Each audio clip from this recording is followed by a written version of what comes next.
पावसाळा म्हटलं ना की पावसाळ्यात येणाऱ्या अनेक वेगवेगळ्या भाज्या आपण बनवतो. तर त्यातलीच एक आज आळूचं फतफतं किंवा आळूची पातळ आमटी.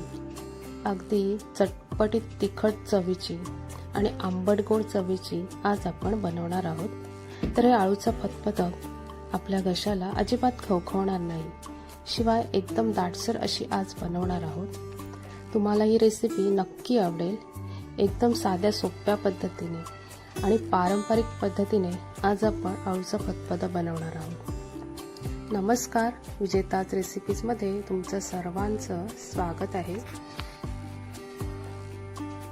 तर ह्या आपण आज आळूचं फतफतं बनवणार आहोत. त्यासाठी मी इथे हे आळू घेतलेले आहेत.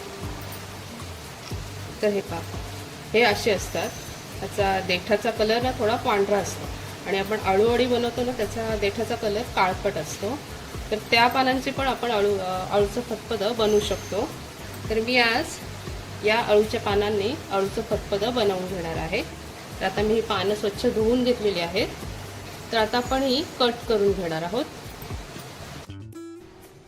तर आता हे देठ आहेत ना, ते काढायचे आधी.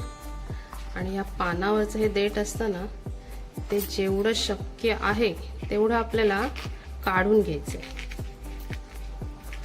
म्हणजे ना ही आपली भाजी ना शिजायला जास्त वेळ नाही लागत.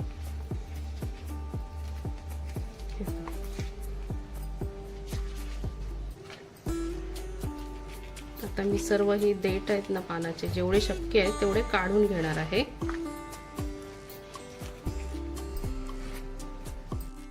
तर आता हे मी देठ काढून घेतलेले आहेत. आता आपण पाला कट करून घेणार आहोत. आणि आपल्याला ना एकदम बारीक असा चिरून घ्यायचा आहे.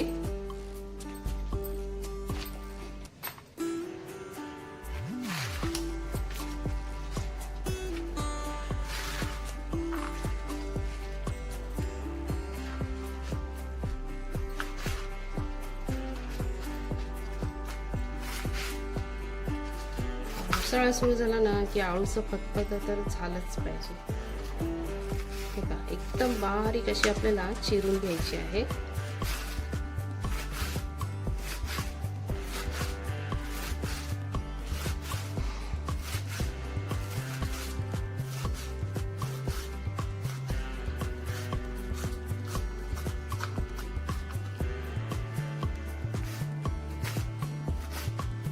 आता मी सर्व भाजी अशीच बारीक अशी चिरून घेणार आहे.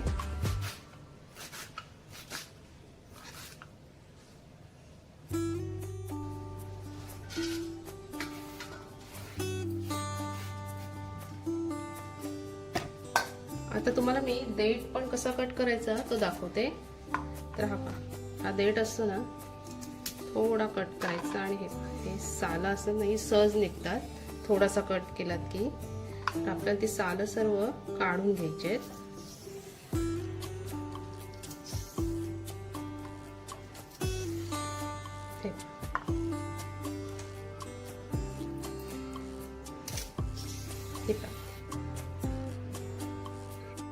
आता हे मी सालं काढून घेतलेली आहेत. आता हे देठ पण ना आपल्याला एकदम बारीक असं चिरून घ्यायचं आहे.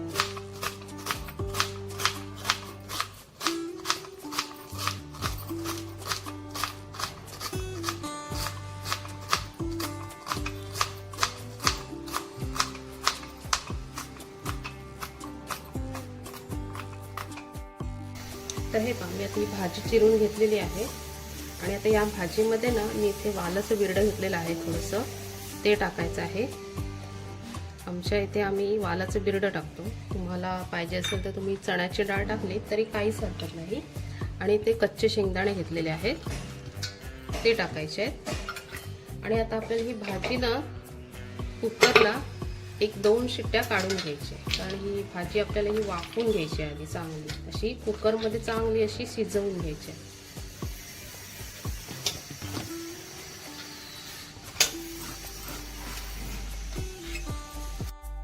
त्यानंतर मी इथे 2 मिरच्या लांब मधून चिरून घेतलेल्या आहेत. तर थोडंसं मीठ टाकायचं आहे. आणि आता पाणी टाकायचं आपल्याला. 1 ग्लास पाणी टाकलेलं आहे आणि आता आपण याच्या 2 शिट्ट्या काढून घेणार आहोत.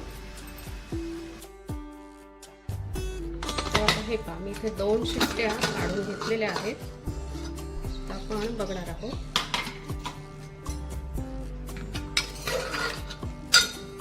भाजी मस्त शिजली आणि वालाचं गिरडं तर एकदम साफ शिजलेलं आहे. चला तर मग आता आपण फोडणी देणार आहोत. चला तर मग आता कढईमध्ये तेल टाकलेलं आहे. आता आपण त्यामध्ये राई टाकणार आहोत. त्यानंतर जिरं टाकायचं आहे.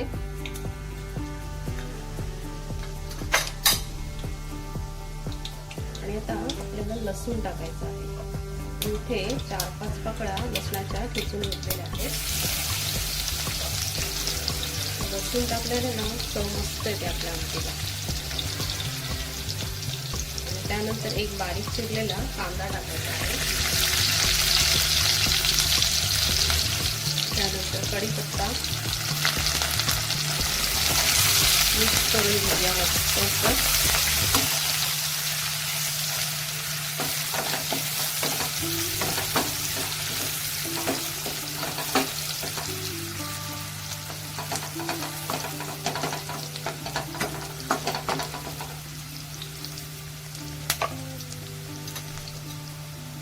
आणि आता यामध्ये हिंग टाकायचं आहे.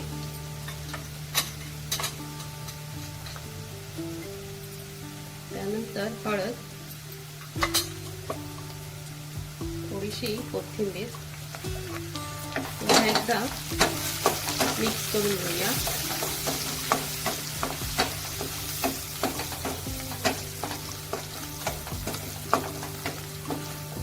वास मस्त सुटलेला आहे आपल्या फोडणीला.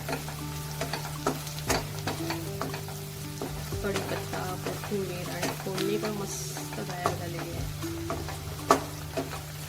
चला आता आपला कांदा लसूण मस्त शिजलेला आहे. आता आपण अळूची भाजी शिजवून घेतलेली आहे ती टाकायची आहे.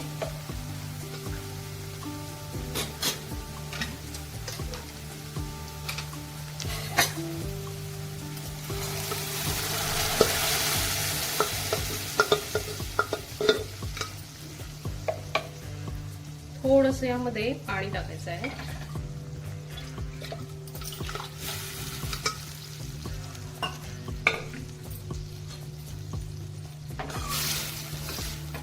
आणि आता मिक्स करून घेणार आहोत आपण.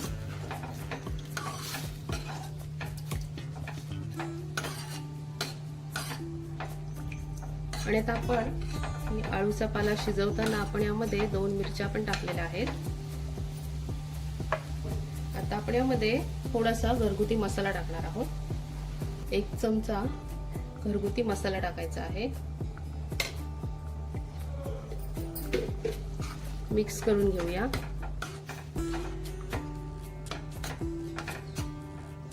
आणि आता आपल्या आळूचं फतफद यासाठी याला चांगला दाटसरपणा येण्यासाठी 1 चमचा इथे मी बेसन घेतलेला आहे ते टाकायचं आहे. मिक्स करून घेऊया.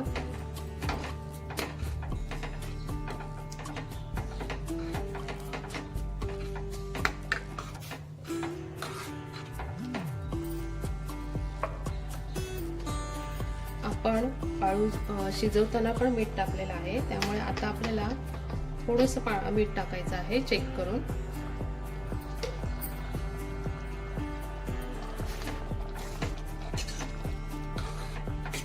आपली ते भाजी तर शिजलेलीच आहे, अळूचं फतफद आहे, पण आपल्याला आपण आता यामध्ये घरगुती मसाला टाकलेला आहे, त्याच्यामुळे चांगला असा उकळ काढून घ्यायचा आहे. त्याआधी आपल्या घशाला खवखव होऊ नये यासाठी आपण यामध्ये चिंचेचा कोळ टाकणार आहोत. यामुळे ना आपल्या अळूच्या फतफद किंवा अळूची पातळ आमटी चटपटीत तर होतेच, आपल्या अळूचं फतफदाला ना घशाला खवखव नाही लागत.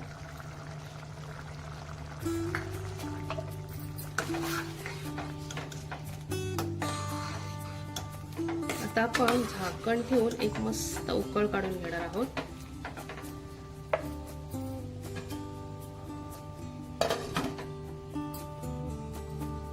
आपण 5-6 मिनिटांनी चेक करणार आहोत. चला तर मग आपल्या आमटीला मस्त असा उकळ आलेला आहे. तुम्ही बघू शकता आपले हे आळूचं फतफद एकदम मस्त तयार झालेला आहे. वास तर मस्त सुटलेला आहे. आता आपण यामध्ये थोडंसं ओलं खोबरं टाकणार आहोत आणि चवीसाठी गूळ. गूळ टाकल्याने ना या आपल्या पातळ आमटीला किंवा आळूच्या फतफद्याला चव एकदम भन्नाट अशी येते. तर आपण 2 मिनिट ठेवणार आहोत आणि गॅस बंद करणार आहोत. आपला आळूचा फतफद तुम्ही बघू शकता किती मस्त तयार झालेला आहे. हे बघा एकदम दाटसर असे झालेली आहे. वास तर मस्त सुटलेला आहे. चला तर आता एक 2-3 मिनिट झालेली आहेत. आपण गॅस बंद करणार. आळूचं फतफद आहे ते मस्त तयार झालेलं आहे. तुम्ही बघू शकता. आता आपण गॅस बंद करणार आहोत. थोडीशी कोथिंबीर टाकणार आहोत. पावसाळा स्पेशल असलं आळूचं फतफद आहे ते मस्त असं तयार झालेलं आहे. आळूची पातळ आमटी तुम्ही बघू शकता किती मस्त तयार झाले. वास तर मस्त सुटलेला आहे आणि आपल्या घशाला खवखवू नये यासाठी आपण चिंचेचा कोळ टाकलेला आहे. त्याच्यामुळे ना आळूची आमटी किंवा हे आळूचं फतफद अजिबात घशाला खवखवत नाही. तुम्हाला जर माझी रेसिपी आवडली असेल तर लाईक करा, शेअर करा आणि सबस्क्राईब करा.